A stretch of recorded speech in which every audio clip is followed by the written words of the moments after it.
Schultz is one of Canada's most acclaimed modern explorers and one of the country's best-selling authors. His new book, Vanish Beyond the Map, is about legendary lost explorer Hubert Darrell, who vanished in the Arctic in 1910, and Schultz's quest to retrace his route to unravel the entire mystery. He joins us today to share the book behind what uncovered that long journey. Good morning to you, my friend. Good morning. Thanks for having me on the show. Well, first of all, I'm glad that you're back from the journey, that you made it back, because that sounds amazing. Tell me, even before we get into it, what inspired you to take that journey? Was it the story of the lost traveler? Well, I mean, I always love being out in the wilderness, but who doesn't like a good mystery? When I can't be out in the wild, I love to read about it. And just years ago, 14 years ago, I'd come across the mention of this lost explorer, someone who'd vanished without a trace in the Arctic.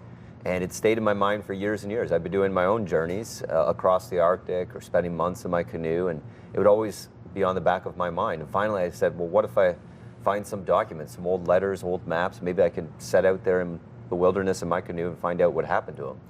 So that's how it all started. I never knew where it would quite end up, but that's what's brought me here today. Okay, so you talked about you were in hopes of maybe finding some elements along the way to tell some of that story. And without giving too much away, of course, were you able to pick up some things that told some of the story? Well, it's like looking for a needle in a haystack, and it took years. I did multiple expeditions, you know, going back 2016, 2017, 2018, but eventually it paid off. And yeah, I definitely found, I think, the answer to the mystery of what really happened to him. I found what's probably his last campsite, and there, using all the evidence that I could uncover, I was able to put together the pieces of his story and what really happened to him more than a century ago when he vanished.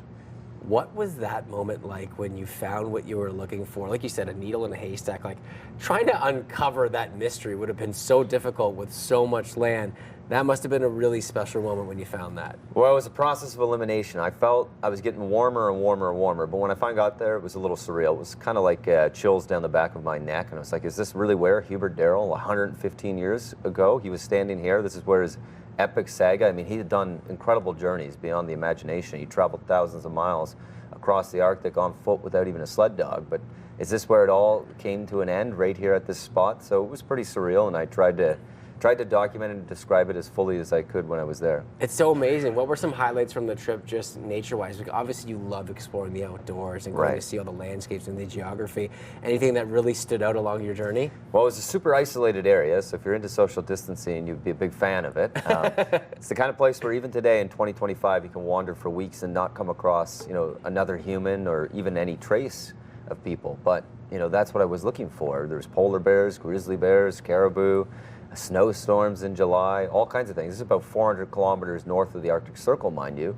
But Hubert Darrell was a man who was attracted to the unknown, who went beyond the map in his own time. So that's where I had to go if I was going to figure things out, right? I mean, look at how cool some of those spots are, and, you know, places that maybe just the two of you in life have ever been. Like, what is it feeling like knowing that you might be just one of a few people that are at some of these locations? Well, it's special. I mean, it's a reminder of how valuable those places are, how lucky we are in Canada. We still have truly wild places, and the hope that we'll preserve them for future generations. I mean, the book is a mystery book. It's an adventure book.